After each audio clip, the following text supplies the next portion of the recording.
Hello class, this is Deepak Kumar Shukla from Dr. Om Prakash Institute of Management and Technology. I will teach you subject Goods and Services Taxes GST in course of BBA third year. And now we are going to next topic in unit third. What is debit note and credit note? इससे पहले हम बहुत से topics के बारे में बात कर चुके हैं। जीएसटी के रजिस्ट्रेशन के बारे में बात कर चुके हैं हम। नेक्स्ट आज बात करते हैं कि डेबिट नोट और क्रेडिट नोट क्या होता है। तो when goods supplied are return or when there is a revision in the invoice value due to goods services not being up to the mark or extra goods being issued a debit note or credit note issued by the supplier and receiver of goods and services। बता रहे हैं कि जब goods आपका return होता है, चाहे वो आपका सेल्स रिटर्न हो चाहे आपका वो परचेज रिटर्न हो, ठीक है। गुड्स जब रिटर्न होता है तो उसके रीजंस होते हैं कुछ, या तो एक्स्ट्रा गुड्स आ गया हो, ठीक है, या फिर डेबिट हो गया जाता है या फिर क्रेडिट हो गया। तो उस कंडीशन में क्या होता है कि अगर गुड्स रिटर्न हो रहा है या फिर गुड्स में कोई कमी है, डैमेज गुड्स आ गया है, तो डेबिट या फिर क्रेडिट नोट इशूड किया जाता है आपका सप्लायर एंड रिसीवर के द्वारा गुड्स एंड सर्विसेज के केस में। तो ये आपका होता है debit and credit note. Next जो बता रहे हैं कि डेबिट नोट और credit note may be issued in two situations. बता रहे हैं डेबिट और क्रेडिट नोट जो आपका इशू होता है उसको टू सिचुएशन उसकी दी हुई हैं। तो फर्स्ट सिचुएशन बता रहे हैं कि when the amount payable by the buyer to the seller decreases. Buyer के द्वारा जो अमाउंट पे की जा रही है वो डिक्रीज मतलब कम हो गई, अगर वो एक्चुअल के हिसाब से अगर वो कम हो जाती है अमाउंट, तो जैसे कि there can be a change in the value of goods after the goods are delivered. तो there can be change in the value of goods after the goods are delivered and the invoice is issued by the seller.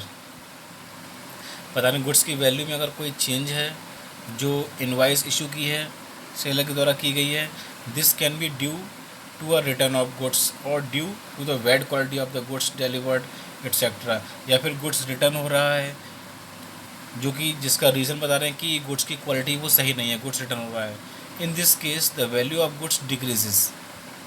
तो ऐसे में क्या मतलब goods जो है वो आपका डिक्रीज हो जाता है due to which a debit note is issued by the purchaser to the seller. तो इस कंडीशन में मान लीजिए कि अगर गुड्स आपका कम है, जितना आना चाहिए था उतना नहीं है, तो परचेसर के द्वारा एक डेबिट नोट इशू किया जाएगा सेलर को कि इतना इतना गुड्स हमारा कम है।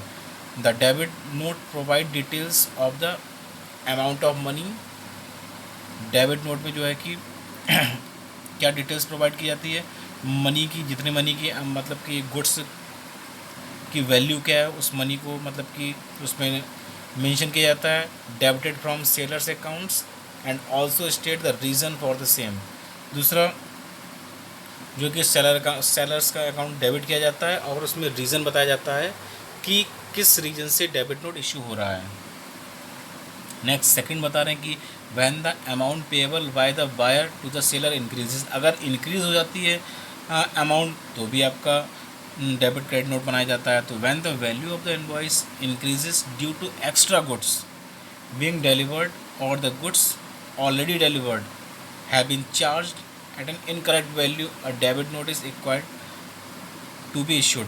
बता रहे हैं कि अगर इनवॉइस में वैल्यू है जो वो गुड्स की ज़्यादा हो जाती है गुड्स के ज़्यादा होने के कारण, तो इसमें क्या होता है कि कहीं ना कहीं वैल्यू जो वो इनकरेक्ट डेबिट हो जाएगी, तो इसके कारण आपको डेबिट नोट इशू करना पड़ेगा। The debit note in this case is issued by the seller to the buyer. यहाँ पर सेलर के द्वारा बायर को इशू किया जाता है क्योंकि यहाँ पर इंक्रीज हो रही है अमाउंट, इसलिए डिक्रीज के केस में परचेजर सेलर को करता है। And the buyer as an acknowledge of the receipt of the debit note issued a credit note. बताने कि बायर जब उसको रिसीव कर लेता है तो उसका एक एक्नॉलेजमेंट देता है, डेबिट नोट रिसीव कर लेता है, उसके लिए उसे क्रेडिट नोट इशू करना पड़ता है।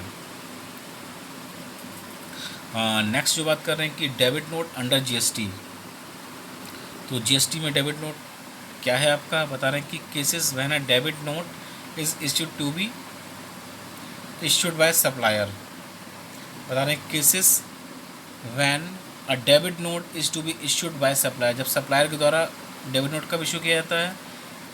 ए पॉइंट बता रहे हैं कि original tax invoice has been issued and taxable value in the invoice is less than the actual taxable value, बता रहे कि ओरिजिनल जब टैक्स इनवॉइस इशू की जाती है, बिल जो होता है वो इशू किया जाता है, तो अगर taxable value in the invoice, जो इनवॉइस में टैक्सेबल वैल्यू है वो कम है और एक्चुअल में ज़्यादा है, मतलब दोनों में डिफरेंस वैल्यू में, तो आपको सप्लायर के द्वारा इशू किया जाएगा डेबिट नोट। बी पॉइंट बता रहे हैं कि original tax invoice has been issued and the tax charge in the invoice is less than the actual tax to be paid, that means tax invoice issue हुई है और जितना tax पे किया है और इनवॉइस में कम है और हो गया है ज़्यादा, तो भी आपका डेबिट नोट इशू किया जाएगा।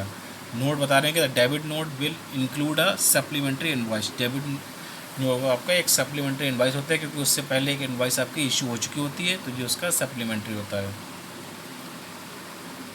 हाँ, नेक्स्ट बता रहे हैं credit note under GST, credit note के बारे में हम यहाँ पर बात करते हैं। तो cases when credit note is to be issued by supplier, तो डेबिट नोट के बता रहे हैं कि डेबिट नोट भी आपके सप्लायर के द्वारा जब इशू किया जा रहा था और क्रेडिट नोट जब सप्लायर के द्वारा इशू किया जाता है, क्यों, उसके रीजंस हैं।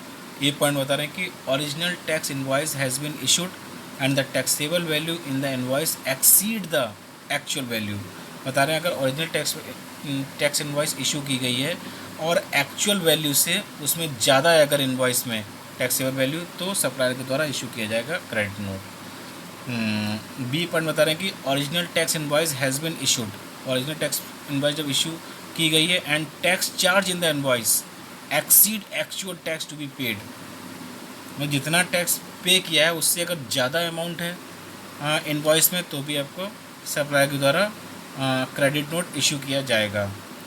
सी point the recipient returns the goods to the supplier, supplier को जब गुड्स रिटर्न किया जाएगा तो भी आपका क्रेडिट नोट सप्लायर के द्वारा इशू किया जाएगा। Services are found to be deficient, कोई भी सर्विस प्रोवाइड कर रहा है उसमें कोई डिफरेंस है तो आपको सप्लायर के द्वारा क्रेडिट नोट इशू किया जाएगा। नेक्स्ट बता रहे हैं कि details to be covered in debit note and credit note, debit और क्रेडिट नोट में कौन कौन सी डिटेल्स कवर रहती हैं, तो इस पर बात करेंगे। द डेबिट नोट और credit note shall contain the following particulars. First point बता रहे हैं कि name, address and GST of the supplier, तो सप्लायर का नेम, एड्रेस और उसका जीएसटी नंबर मेंशन रहता है डेबिट और क्रेडिट नोट में। Second, nature of account, nature of document, document का क्या नेचर है, डेबिट नोट है या फिर क्रेडिट नोट है वो। Third point, consecutive serial number containing only alphabets or numerals unique for a financial year, financial year कौन सी है 2015, 16, 17, 18, तो वो मेंशन करना पड़ता है। नेक्स्ट फोर्थ पॉइंट है आपका date of issue of the document, जो भी डेबिट या फिर क्रेडिट नोट इशू हो रहा है वो किस डेट को हो रहा है वो मेंशन होता है डेबिट क्रेडिट नोट में। Point number 5, name, addresses and GSTN या फिर unique ID number if registered of the recipient, मतलब जिसको भी डेबिट नोट इशू किया जा रहा है क्रेडिट नोट, अगर वो रजिस्टर्ड है तो उसका नेम, एड्रेस, जीएसटी नंबर या फिर कोई यूनिक आईडी नंबर होता है तो वो मेंशन किया जाता है डेबिट और क्रेडिट नोट के केस में। 6 पॉइंट बता रहे हैं कि name and addresses of the recipient and the addresses of the delivery along with the name of state and its code if such recipient is unregistered, जो भी receive करने वाला है डेबिट क्रेडिट नोट अगर वो अनरजिस्टर्ड पर्सन है तो जो रेसिपिएंट है उसका नेम एंड एड्रेस एंड जो डिलीवरी कर रहा है, जिसको डिलीवरी की जा रही है तो उसका नेम, स्टेट, उसका कोड, सब कुछ उसमें मेंशन करना पड़ता है डेबिट क्रेडिट नोट में।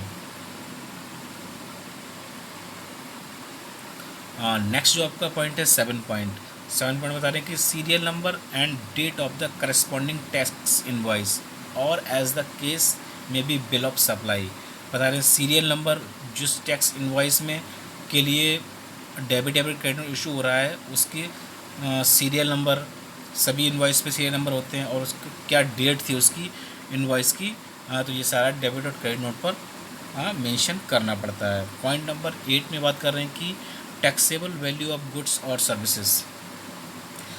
जो भी गुड्स जिसके लिए डेबिट क्रेडिट नोट बनाया जा रहा है उसकी क्या टैक्सेबल वैल्यू है, रेट ऑफ टैक्स कितना है, and the amount of the tax, और टैक्स की अमाउंट कितनी है, क्रेडिटेड और एज द केस में भी डेबिटेड, क्या क्रेडिट हुई है या फिर डेबिट हुई है ऑफ द रेसिपिएंट, मतलब ज़्यादा क्रेडिट हुई या फिर ज़्यादा डेबिट हो गई, या फिर कम क्रेडिट हुई या फिर कम डेबिट हो गई, ये सारी चीज़ें मेंशन करनी पड़ती हैं।